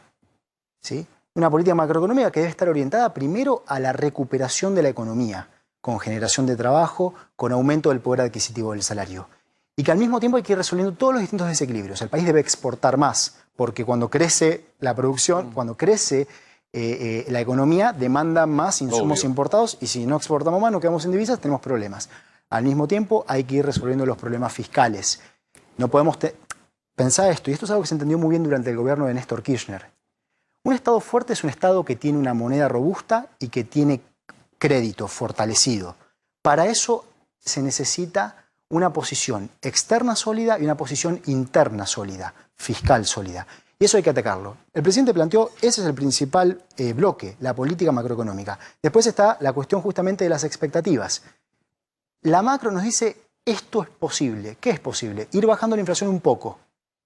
Tenemos que alinear expectativas. Por eso nos juntamos con las empresas, por eso nos juntamos con los sindicatos, con los representantes de los trabajadores, para que las políticas de precios y las políticas de ingresos estén alineadas con expectativas que son consistentes con lo que se puede. ¿Qué pasa cuando las consultoras, colegas tuyos, dicen 29, ni soñando, vamos a tener 40, 45, 50? Bueno, primero que entendemos que en una economía con la volatilidad que por mucho tiempo ha tenido la economía argentina, pronosticar es complejo. Fíjate que durante el periodo 2015 al 2019, de la administración que nos precedió, año tras año se subestimó la inflación. ¿Sí? Sistemáticamente se subestimó la inflación. Y bajo nuestro gobierno, en el 2000, cuando arrancó el 2020, se decía, esos pronósticos decían la inflación va a ser del 50%. O más, entre el 50 y el 60%. Nosotros dijimos, buscamos que esté entre el 33 y el 40%. ¿Tenemos con qué? Fue 36,1%. Este año ocurre lo mismo. Arranca el año, se extrapola lo que pasó en los últimos meses del 2020 y los primeros del 2021, como si eso fuese representativo de lo que viene hacia adelante, que no lo es, y se proyecta una inflación más alta que la que decimos nosotros. La verdad que no nos sorprende, lo que sí hacemos es trabajar con todos los sectores relevantes de la economía para construir entendimientos sobre en dónde estamos y hacia dónde buscamos ir. Entendimientos más o menos. La semana pasada salieron a intimar a las empresas porque había desabastecimiento en los supermercados. Mucho entendimiento no parecía. Había empresas que pegaban un salto de aquellos. Bueno, pero esto, entendimientos quiere decir, esta es la política macroeconómica, estos son los objetivos, estos son los instrumentos, así los aplicamos y hacia allí vamos. Y eso es lo que se viene haciendo. Y este es un proceso que otras economías del mundo han vivido. No es lo mismo, insisto, no es lo mismo una economía que tiene inflación por mucho tiempo que una economía ya resuelve sus problemas. ¿Pero vos creés en la intervención del Estado a decir, estos son los precios, esto es lo que tienen que producir? Hubo intimación de decir, están produciendo menos de lo que podrían. ¿Vos crees en un Estado interviniendo de esta manera? En una economía como esta, que tiene problemas para la coordinación, producto de los desequilibrios macroeconómicos que ha padecido y que se han profundizado, el Estado efectivamente tiene un rol en ayudar a la coordinación. Programas como precios cuidados... ¿Pero qué es ayuda? Una cosa es precios cuidados, otra cosa es garrote. No, pero cuando hay un acuerdo hay que controlar, que se cumpla el acuerdo, Luis. Ni hablar. Y eso es lo que se hace. Pero una cosa es un acuerdo, si yo me siento, acordamos que vos producís 10, este es el precio, y otra cosa es que preventivamente vos estás produciendo menos de lo que podrías y el precio debería ser este. No, pero si hay un acuerdo en donde hay una cuota, un abastecimiento a cierto precio y de pronto no se cumple, no se cumplió el acuerdo. Y la gracia de los acuerdos es que se cumplan. ¿Pero cuál es el acuerdo que se incumplió? Bueno, hay acuerdos que a veces se incumplen, muchos se han cumplido. Hay que controlar para que si algo se incumple, se corrija. Pero volviendo a tu punto, acá lo que se hace ¿es precios cuidados la política antiinflacionaria? No, no lo es. El corazón es la política macro. Pero poder tener un esquema como precios cuidados te da una referencia para la coordinación de los otros precios de la economía. Esto, como te digo, lo han hecho otros países. El otro día la semana pasada estábamos en México y hablaba justamente con el secretario de Hacienda de México. Me contaba la experiencia en México, un pacto, se lo llamó así, un pacto de solidaridad entre el sector privado y los sindicatos, conducido inclusive por la derecha, para buscar bajar la inflación, que la bajaron entre 6 y 7 años a un dígito de los niveles altos en los que estaban de casi 3 dígitos. Y este tipo de políticas que si tuviésemos 3, 4, 5% de inflación serían innecesarias, en la economía de hoy son necesarias para ayudar a que la inflación vaya bajando. Martín, yo te puedo decir algo, no, insisto, sé muy poco de economía, apenas leo un poco de la historia. Israel, que es un país que me parece sumamente, que parece apasionante, tenía una inflación feroz y tardaron 11 años en bajar la inflación. Hubo un acuerdo de todos los sectores, o de la mayoría de los sectores políticos, los empresarios y demás. Yo ayer veo al presidente de la Nación que sacude al Fondo Monetario Internacional, sacude a la oposición, sacude a los jueces. Te lo digo casi con pesar por vos, te digo. Vos tenés que después sentarte y negociar con el fondo, después negociar con la oposición. ¿Te parece que es el marco de un acuerdo a largo plazo? Pero, Luis, ¿no te parece que nosotros debemos, como sociedad, al mismo tiempo que miramos para adelante y, como dijo el presidente, trabajamos de forma constructiva y respetuosa, esas fueron sus palabras, en resolver los problemas que tiene la Argentina, como la negociación con el Fondo Monetario Internacional? ¿No te parece que al mismo tiempo que hacemos eso, debemos revisar lo que pasó, que le generó un enorme daño a la Argentina? Recordemos que con el Fondo Monetario Internacional se tomó un préstamo que fue un récord histórico. 57, por monto, un por acuerdo plazo, de 57.000 millones de dólares, de los que se embolsaron 45.000 millones de dólares, que no se utilizó para nada que tuviese que ver con aumentar la capacidad productiva del país y, por lo tanto, la capacidad de repago y hacer frente a ese préstamo. Es un espanto la deuda. Ahora, yo te digo, después de que el presidente dijo lo que dijo el fondo, que fueron cómplices de Macri, ¿hoy probaste llamarla Cristalina Georgieva? Bueno, justamente voy a tener una reunión cuando esté en Washington en marzo, pero no es que uno tiene que... Aquí hay una le decís relación... al fondo, fueron cómplices, le dieron los 57.000 millones para que hagan las elecciones y tenés que ir a negociar. Es como mojarle la oreja al que tenés que ir a pedirle una ayuda. Pero no es que le vamos a pedir una ayuda, el fondo es responsable también de lo que ocurre en la Argentina. Hay responsabilidad compartida. El fondo le prestó a un gobierno de una forma que muchos consideramos que fue un préstamo político. Fue un préstamo para apoyar la campaña del presidente anterior, a costas de que terminó el pueblo argentino sufriendo. Las cosas hay que decirlas con franqueza. Mirá si porque estemos negociando no nos vamos a decir a las caras las cosas como son. Eso fue así. Y eso fue un error en donde hay responsabilidad compartida. También hay respeto. Y trabajamos de una forma constructiva, con todo el staff del Fondo Monetario Internacional, con el cual hemos ido logrando progresos importantes en alcanzar entendimientos mutuos. Te voy a hacer una pregunta venenosa. Mira qué generoso soy, que te la advierto. Pensando en los ministros de Economía que hemos tenido, ¿te sentís más cerca de Labaña o de Kicillof? No, a ver, uno trata de aprender de todos quienes han pasado por el puesto que en este caso hoy ocupo. Son toda gente con mucha experiencia y se trata de absorber, cada quien puede enseñar cosas y yo trato de absorber lo mejor. ¿Quién fue mejor ministro, Labaña o Kicillof? No, tampoco hago rankings, les tocaron momentos muy diferentes, con desafíos muy diferentes. Bueno, hoy lo importante es, de todo lo que en la historia argentina se ha visto, poder rescatar los logros, los avances y poder corregir aquellas cosas que no se hicieron bien. Sé que Stiglitz para vos es una persona muy importante. ¿El modelo Kicillof te gusta? Habría que, de vuelta, ¿no? O sea, no es que un modelo no podés separar a un modelo de un momento de la historia. Si vos me preguntás a mí, te puedo decir cuál es mi modelo hoy para estabilizar la macroeconomía. ¿Cuál es tu modelo? Y mucho de esto es lo que ayer planteó el presidente. Hay un conjunto de principios. ¿Qué dijo el presidente? Es, primero, tenemos objetivos de profundizar la recuperación económica, que sea sostenida en el tiempo, que no sea efímera, e ir reduciendo la inflación de forma gradual y persistente. No podés no estar de acuerdo con eso, pero no podés no podés no estar de acuerdo con eso. O sea, que crezca la economía de forma sostenida y que baje la inflación. Bien. ¿Y qué dijo que hay que hacer para llegar a ese punto? Definió un conjunto de principios. Primero dijo, es fundamental la recuperación del mercado interno. Pero ojo, no es solo mercado interno. También deben ingresar las exportaciones. El crecimiento del mercado interno y las exportaciones deben ir de la mano. Si no, ¿qué pasa? Si no, cuando la economía crece, se queda sin dólares, si no crecen las exportaciones. Pero esto es muy importante, Luis. Y ahí es donde empiezan los problemas. También dijo, el presupuesto es el corazón del programa macroeconómico. ¿Sí? Esto es una definición muy importante. El presupuesto, algo en que en la Argentina no se le ha prestado mucha atención. Y ese es nuestro compromiso con la sociedad. El presupuesto en donde se definen cómo se invierten los recursos del Estado. Está claro. Pero yo tengo que hacer una pregunta concreta. Creo que compartirás que el modo de motorizar la economía es recibir inversiones. ¿Vos ves cola de inversores en la Argentina o ves cola saliendo? No, ni una cosa ni la otra. ¿No ves cantidad de empresarios que se fueron a Uruguay? Los uruguayos están encantados.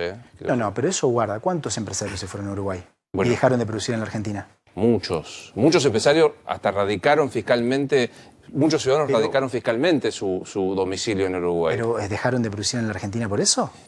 No, porque yo con muchos de ellos me encuentro. Algunos viven en Uruguay y se toman un avión y vienen y charlamos y producen en la Argentina.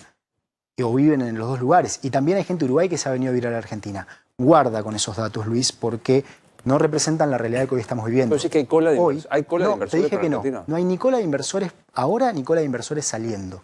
No es eso. ¿Qué vive hoy la economía? Vive una recuperación que mes a mes se va volviendo más sólida. Tiene una dinámica todavía heterogénea. Aún estamos en pandemia. Obviamente que hay sectores que están sufriendo. No es lo mismo el turismo, la gastronomía, que la industria, la construcción. Pero hoy la economía se está recuperando y está resolviendo sus distintos problemas estructurales. Reestructuramos la deuda, algo que era fundamental, una condición necesaria para no estar ahogados y que podamos implementar políticas públicas para crecer. La deuda con los acreedores pública, con los acreedores privados. Y estamos trabajando en el resto. Me sopla acá mi compañero Carlos Burgueño para que no me olvide. ¿El intento del arreglo con el fondo es a 10 o 20 años? El arreglo con el fondo lo que pedimos es un programa de facilidades extendidas. ¿Por? Aquí hay facilidades extendidas tienen 10 años. Hay una realidad que hay que tener mucho cuidado, que es que hay un problema de sostenibilidad macroeconómica. Es tan grande el préstamo que se tomó con el fondo que se hace difícil devolverlo en un periodo, se hace difícil que su devolución sea sostenible en un periodo corto. Por eso estamos trabajando en poder tener condiciones que sean también desde el punto de vista de la tasa de interés lo mejor posible. Esto es algo que yo planteé en el seno del G20, que haya una reducción de lo que son los sobrecargos de las tasas de interés. Vos tenés que generar un clima de confianza y de vengan, hay un programa a largo plazo, de banco, quiero decir, con esto. El presidente dice, el juez que no me gusta lo saco. El ministro de Interior dice, el que no se transforma. Vos debés decir, es fuego amigo esto, por lo menos. Porque si alguien que viene acá a la Argentina ve que el presidente no le gusta la corte, quiere sacar a los jueces y demás, te la regalo venir acá. Bueno, primero, lo que nosotros nos debemos es un proceso de fortalecimiento del Estado-Nación. No el Estado solo, el Estado-Nación. El sector público y el sector privado trabajando de la mano en articular reglas de juego para que haya mayor previsibilidad al mismo tiempo que se van resolviendo los problemas macroeconómicos. Yo te voy a contar una anécdota que me parece muy ilustrativa. El año pasado, antes de la pandemia, viajamos a Alemania. Me reúno con el sector privado. El sector privado todo el tiempo fortaleciendo el rol del Estado. Salgo de esa reunión, nos vamos a cenar con la canciller Angela Merkel. La canciller posicionando a las empresas alemanas en América Latina y en Argentina. Eso es el Estado-Nación en acción. Sí, claro. ¿Sí? Fortaleciéndose el uno al otro. Aquí hay un proceso de madurez que transitar. Y esa es una responsabilidad colectiva. No es una responsabilidad solamente del gobierno. Está claro que el gobierno conduce. El gobierno conduce. El gobierno conduce y busca conducir sobre la base de la construcción de acuerdos y consensos y la base del diálogo en cuestiones que a mí me conciernen, que son las económicas. Uno va en esa dirección, avanzar, vamos a avanzar en pos de resolver los problemas de la Argentina. Después vos me preguntás cuestiones que van por fuera de la economía, que son de la justicia. Y lo que es importante es que como sociedad resolvamos nuestros problemas. Pero, digo, y que los, sí. que los expertos sean los que hablan de eso. No, ya lo sé, pero digo, en tren de pensar un tipo que viene a invertir, que viene a traer dinero, que viene a invertir a 20 o 50 años, si ve este clima, imagino que no debe ser... ¿Puedo preguntar chismes? Podés preguntar y yo puedo elegir. Está qué muy bien, responder. está muy bien. ¿Cómo te llevas con Cristina? Bien, muy bien. Para mí es una relación enriquecedora porque es una persona que tiene una gran inteligencia y mucha fuerza y compromiso con el país. ¿Cómo te llevas con Cristina? Te lo acabo de responder. Disfruto de cada interacción y aquí hay un proceso de construcción, de visión, de ideas, de construcción de una síntesis sobre la que buscamos que Argentina avance. ¿Tenés vínculo, trato con Máximo?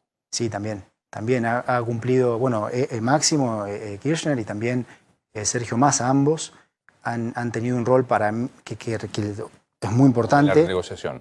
En todo lo que ha sido dado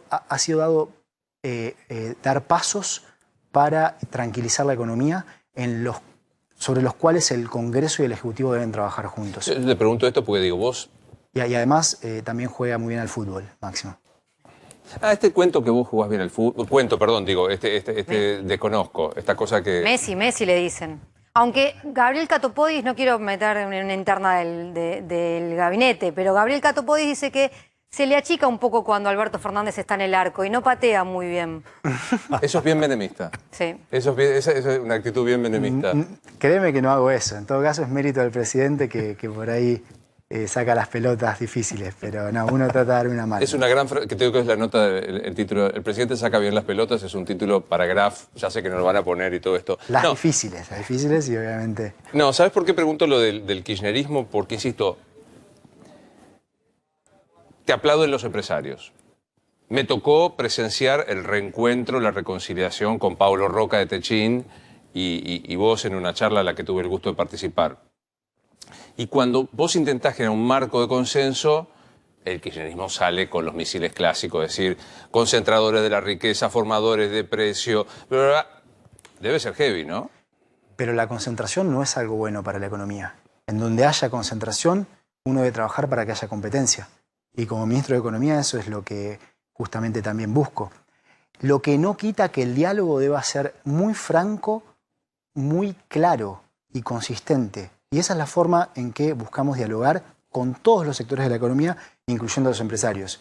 Bueno, me alegra que sea apreciado eso. No estoy muy seguro de lo que voy a decir. La concentración de la riqueza, si está en el marco de la ley, no está mal. Estamos hablando de la concentración en términos del poder de mercado. Del monopolio, de que puedas generar... Y oligopolios. Oligopolios, correcto. Y también está la otra cuestión, que es que esto es una cuestión que lo hemos visto en todo el mundo occidental desde principios de los 80. Ha habido un aumento de la desigualdad de los ingresos y de la riqueza en el mundo, que también generó más concentración del poder político, generó reglas de juego en el mundo, escrita por privilegiados para privilegiados. Y eso dañó mucho el funcionamiento de las sociedades. Lo dañó mucho, no es casualidad lo que hemos visto en el mundo en la última década o en los últimos 5 o 6 años. Y eso es algo que debemos corregir. ¿Aceptarías ser candidato a diputado este año, como se rumorea? No. No, mi misión es ¿Ministro de Economía o tu casa? Tranquilizar la economía, ayudar al presidente y a todo nuestro gobierno a trabajar para una economía más ordenada, mejor, con más oportunidades, con más estabilidad, y estoy 100% abocado a eso. Quiero abrir a mis compañeros para que te hagan preguntas. También es para los legos en la economía como quien te habla. ¿Tu modelo de país ¿cuál es? Tú, digamos, mirás el universo, mirás los 150 países que hay en el planeta, decís, esto se parece bastante a lo que yo quiero. Bueno, vamos a... me decías la economía mucho, no es lo serie, mío. pero la No es lo mío. literatura, ¿te gusta? Me más? gusta mucho la literatura. Sí, bueno.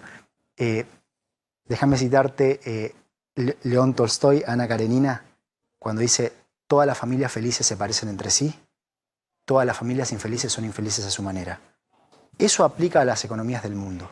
Todas las economías del mundo que lograron establecer procesos de desarrollo reduciendo la inflación, las que tuvieron inflación, todas siguieron caminos que fueron caminos propios y diferentes. Hoy todas ellas tienen condiciones que son más o menos parecidas si mirás la macroeconomía, pero los caminos fueron distintos. Y eso es lo mismo que nos pasa a nosotros. Nosotros debemos construir nuestro propio camino. Eso es lo que yo llamo tranquilizar la economía. ¿Qué es una economía tranquila? ¿Es simplemente una economía estable? No. Es mucho más que eso. Es una economía que primero genera trabajo en todos los sectores de nuestra estructura sociodemográfica. Segundo, es una economía que es dinámica desde lo productivo, que agrega valor. Tercero, es una economía estable, en donde nuestra gente vive en un ambiente de mayor tranquilidad, un ambiente que no es un ambiente de angustia. Para alcanzar, además, en nuestro caso que somos un país federal, es una economía que distribuye las oportunidades a lo largo de todo el territorio y que respeta nuestra soberanía, que somos dueños de nuestro propio destino. Pero es interesante, digamos, en mi vida pensé, nunca un ministro de Economía tuvo la, no sé qué, buena cosa, no me sale el adjetivo ni el sustantivo, de citarme a Tolstoy. O sea, confiesen que... Kicillof podía ser. ¿Cómo? No, un tipo muy culto, Kicillof, pero no me hubiese tirado a Tolstoy. O sea, después lo discutimos en casa, Rosario. Pero digo, para llegar, y me gustó esto, de que todas las familias felices se parecen, y las infelices también, pero para llegar, da la impresión que hay un nivel de felicidad, un estándar de felicidad en Estados Unidos y hay un estándar de felicidad en los países nórdicos, en los países escandinavos. Bueno, ¿Qué camino te parece más interesante? Sí, si me preguntás hoy qué me gusta, claramente los países nórdicos son una referencia. Y bueno, el presidente mismo lo ha marcado esto en múltiples ocasiones. ¿30 y cuánto tenés? Yo tengo 38 años. Contame cuándo te llamó, cómo fue que te llamó Alberto Fernández para ser ministro. Bueno, eso fue un proceso, no es que de un momento a otro, hola, sos el ministro. Yo cuando gana las elecciones, cuando Juntos por el Cambio en el 2015, a mí me alertó fuerte porque ya había visto procesos económicos que habían generado inestabilidad macroeconómica que genera angustia en la gente, exclusión por socavar las oportunidades de destruir empleo y veía que Argentina iba a ir hacia ese lado.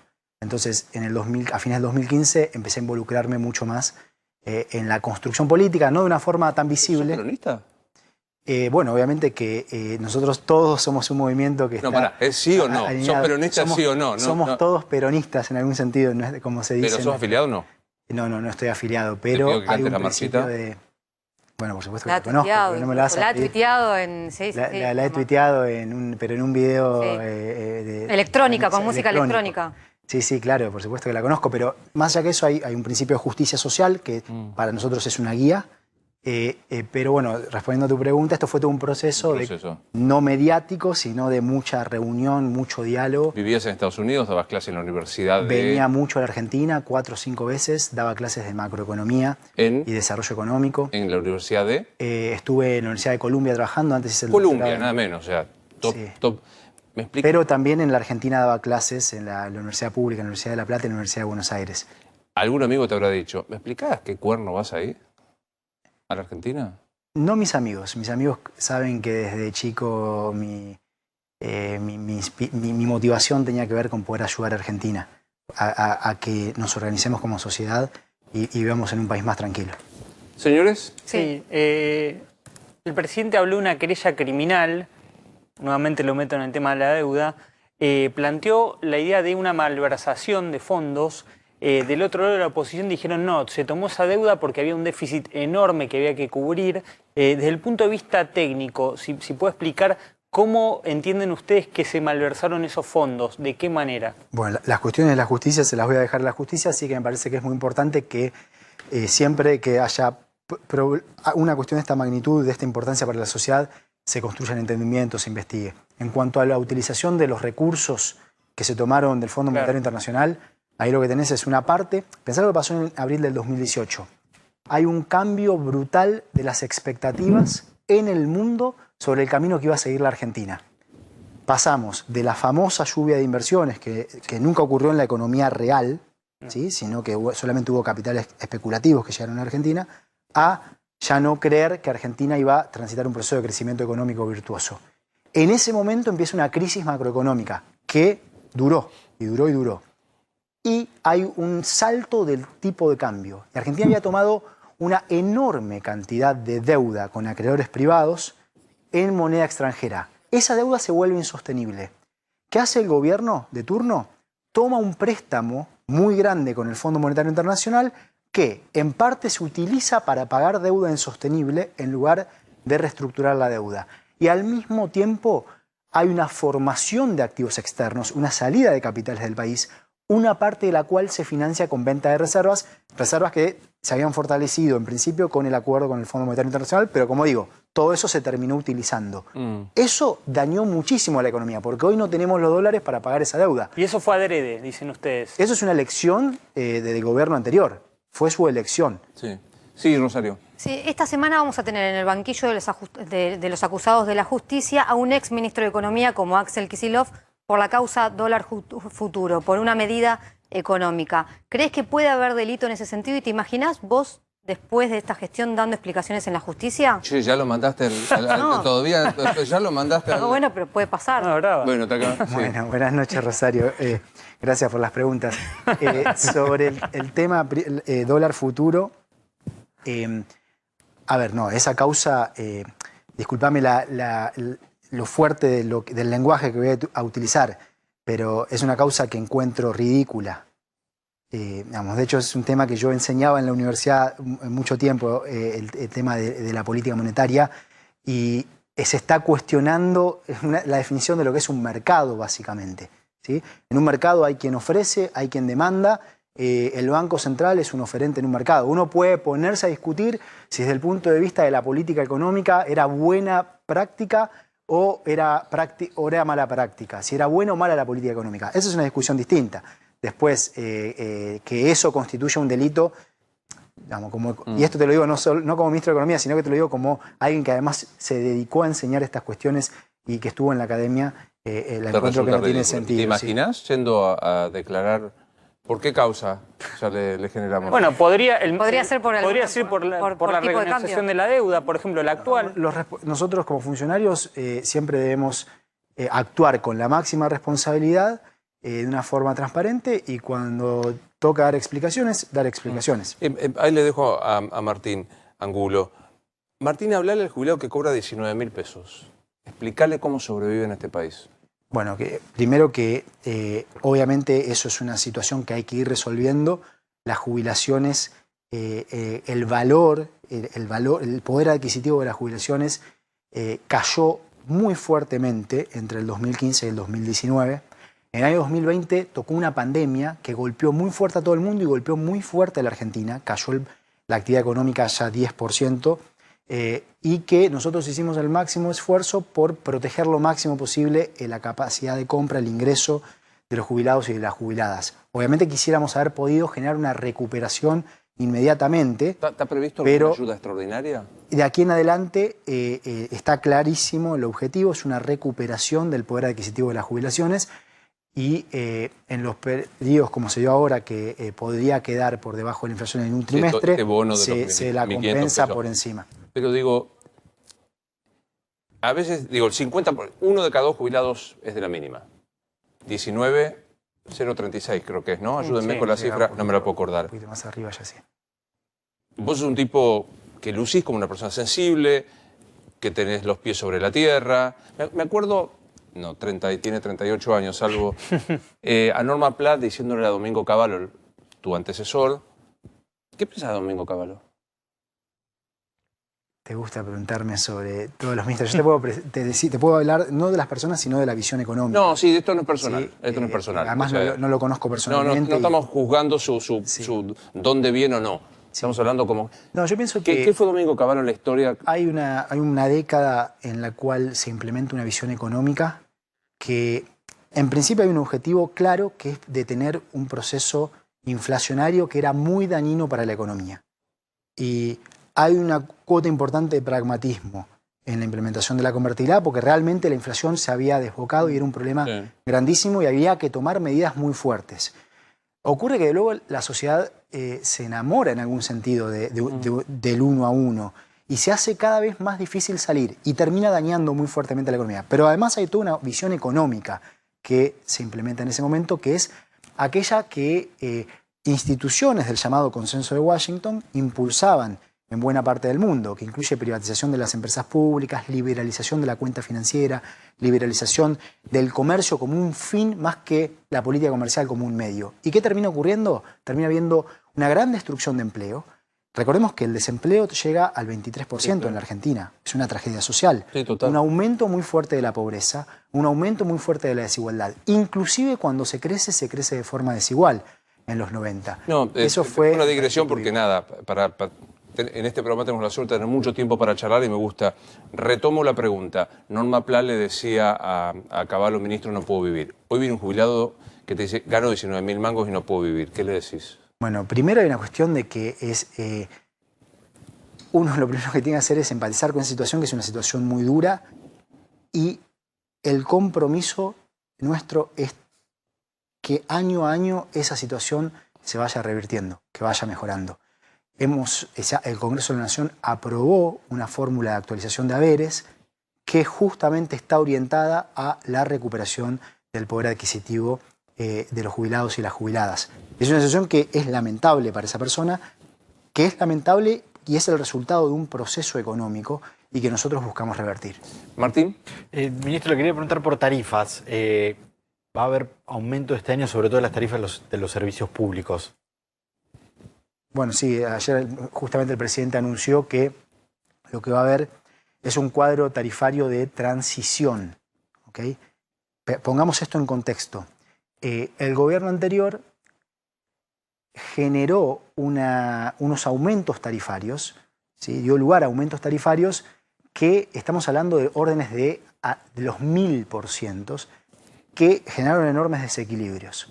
No eran equilibrados en el sentido de que haya tarifas razonables para los hogares, que sean asequibles, que al mismo tiempo se proteja la competitividad de las empresas y que al mismo tiempo haya incentivos para la inversión. Si nosotros tuviésemos que implementar el cuadro tarifario dispuesto por la administración anterior, los aumentos deberían ser superiores al 100%. Eso generaría desequilibrios económicos que no vamos, obviamente, a validar. Por lo tanto, lo que va a haber es un cuadro tarifario de transición que busque equilibrar estos objetivos y al mismo tiempo se enmarque en lo que es la ley de presupuesto, que es el corazón del programa macroeconómico. Entendiendo que tiene que haber también equilibrio en todo sentido, que hay que ir resolviendo la cuestión de las tarifas para impedir que esto desemboque en otro tipo de desequilibrios en la economía. Mira, en este marco, la quita o la rebaja de los subsidios estatales a las tarifas, ¿se va a continuar? Bueno, lo que establece el presupuesto es que se mantiene el ratio de subsidios sobre el producto constante con respecto al 2020. Lo que el presidente dijo ayer es que va a haber un esquema, que es el que estamos trabajando, para que el subsidio no sea el mismo para todas las personas. Claro. No es lo mismo quien está en una situación que realmente que tiene ingresos altos y puede enfrentar el costo de producción de la energía, quien está en una situación vulnerable, como por ejemplo jubiladas o jubilados que reciben la mínima o cerca de la mínima. Es una situación muy distinta y por lo tanto la protección que debe prestar el Estado es distinta también. En este marco largo plazo, no te digo que me digas mañana porque tampoco soy obvio, ¿cuánto tiempo más imaginas que va a funcionar el cepo? Ya sé que odian la palabra cepo. A ver, los controles de capitales que hoy tiene el país, recordemos que fueron adoptados en agosto del 2019, en el contexto de una crisis cambiaria, una corrida cambiaria muy fuerte por la administración anterior. Vos me preguntás, ¿constituye una característica estructural de la economía? No. son transitorios. ¿Transitorios por cuánto tiempo? Bueno, eso depende de la velocidad a la cual podamos acumular reservas internacionales. Porque para quitar esos controles de capitales tenemos que tener más fortaleza en el frente externo. ¿Qué pasa hoy? ¿Qué le pasó a Argentina en los años previos a nuestra administración? Recordemos que se abrió la posibilidad de que entre cualquier tipo de capital al país, pero también que salga de golpe. Sí. ¿Qué capital entró al país? ¿Aquel que viene a invertir en una fábrica? No, el que venía a especular. El que venía venía a a hacer unos especular. mangos y se iba. Ese Yo digo, entró y de pronto, ¿sí?, entró a jugar esto que se llama la bicicleta financiera.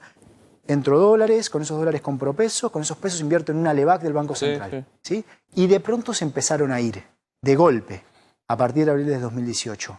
Y con los controles de capitales, eso obviamente lo que genera es una brecha cambiaria y una presión de estos que se quieren ir, que estructuralmente... Yo te entendí perfecto, o sea, vos no podés levantar... Sí. Para que eso se pueda resolver, para que uno pueda abrir, pueda cambiar las regulaciones de capital, hace falta que haya más dólares. Te entendí perfecto. Hay que fortalecer. No te voy a pedir qué número de reservas es necesario para levantar el cepo, pero graficámelo. O sea, ¿te imaginas toda la gestión de Alberto con este control de cambiario? Es que eso sería, no sería prudente que te dé una respuesta a un plazo tan largo, porque fíjate lo que pasó en el último año, por ejemplo, con los precios de los commodities. El mundo otra vez una pandemia, la soja peronista arrancó. Tienen bueno, suerte ahora, pero por una pandemia que aumentó mucho la demanda por alimentos en el mundo y bajó la demanda por servicios. Y eso generó que aumente el precio de los alimentos, el precio de los commodities. Eso afecta a nuestros términos de intercambio, los precios que se pagan por lo que exportamos. Entonces uno no puede decir a plazos tan largos cuánto tiempo puede costarle al país a acumular reservas para modificar eso. Lo que tenemos claro es el horizonte. El horizonte es un horizonte en el cual buscamos que haya unas regulaciones distintas que faciliten la inversión en la economía real y desalienten la inversión especulativa. Yo pensaba, y entiendo tu concepto, ¿qué país enajenado es que 3 años es un plazo demasiado largo? Depende para qué. Un país que está resolviendo sus inconsistencias macroeconómicas, que lamentablemente se le generó al país esas inconsistencias y que nosotros vinimos a resolver, tiene horizontes de planeamiento más cortos. Volvemos al tema de la inflación. En una economía que tiene inflación del 3-4%, los horizontes de planeamiento son mucho más largos. En la nuestra son más cortos. Y puedo preguntarte, en un plan consistente a largo plazo, ¿cuál sería el plazo razonable para reducir la inflación a solo un dígito anual? Nosotros arrancamos por esto de ir bajándola 5 puntos por año. Eso en nuestra gestión.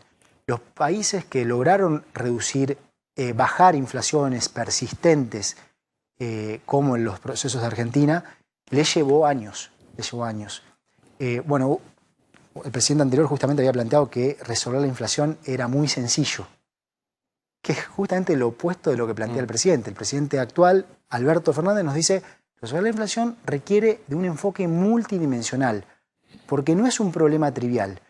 Y lo que buscamos, como te digo, Luis, es ir bajándola aproximadamente 5 puntos porcentuales por año, sin atarnos a dogmatismos ni prejuicios, e ir recalibrando. Sabiendo que hay una cosa que, por ejemplo, se llama coronavirus. Que pequeño da. Voy a hacer una pequeña pausa, se queda un segundo todavía más. ¿Te vacunaste vos en el Posadas? ¿Vacunó la gente del Posadas o dónde? No, todo en la comitiva nos vacunamos en el Palacio de Hacienda. O sea, ¿fue el Ministerio de Salud? Fue personal sanitario calificado con los protocolos para hacerlo ahí por una cuestión de tiempo. ¿Me das 30 segundos? 30 segundos y terminamos. Bueno, quien dice 30 segundos dice un minuto. Me estás diciendo no es 30 segundos. Gracias. Ya volvemos. ¿Cuánto gana un ministro de Economía? Si puedo preguntar. Bueno, ¿qué preguntas es? Porque obviamente que hay mucha sensibilidad. Un ministro de Economía ganará alrededor de hecho, ni siquiera sé el número exacto, pero alrededor de 180.000 pesos. Quiero decir que es muy bajo el sueldo, ¿eh? O sea, yo soy de los que creen... Yo no soy de los... ¿Con qué lo compares? Si lo comparas con un jubilado... Con los 19.000 pesos, sí. Pero digo, la responsabilidad del ministro de Economía no es demagógico ni nada de esto. Yo sé, antes, cuando era joven, decía, tienen que ganar lo que gana una jubilación mínima. Es un disparate, porque si no quedaría solo reducido un conjunto de personas que puede darse... sí, a ver, el punto es que tenemos una economía con problemas que estamos buscando resolver y una sociedad en donde debemos poder transitar el camino de la recuperación y la recuperación de los ingresos. Bueno, nosotros siempre dijimos que la reestructuración de la deuda era una condición. ¿Presidente desde el 83, quién fue? Por esto de decir mejor o peor no es una cosa que diría, durante el periodo de Néstor Kirchner hubo enormes avances, se resolvieron problemas muy importantes para la economía argentina. Parte de esos senderos continuaron durante el gobierno de Cristina Fernández de Kirchner para poder para poder encauzar a la economía argentina en la dirección que hablábamos antes de tranquilizar la economía. Hay ciertas cuestiones que ir refinando. Y esas son las que marcó el presidente en el día de ayer. Me tengo que ir, pero es la malta. ¿Mejor Néstor que Cristina? No, esto es... ambos han logrado avances importantes. No, recordemos que en Argentina hubo una reducción muy importante de la desigualdad. Y eso es un gran logro. Bien. Gracias por venir, de verdad. Muy amable por esto. Señores, muchísimas gracias. Se quedan con Mangel, después con mi amigazo David Echecoparzo y Luis Novarecio. Nos vemos mañana.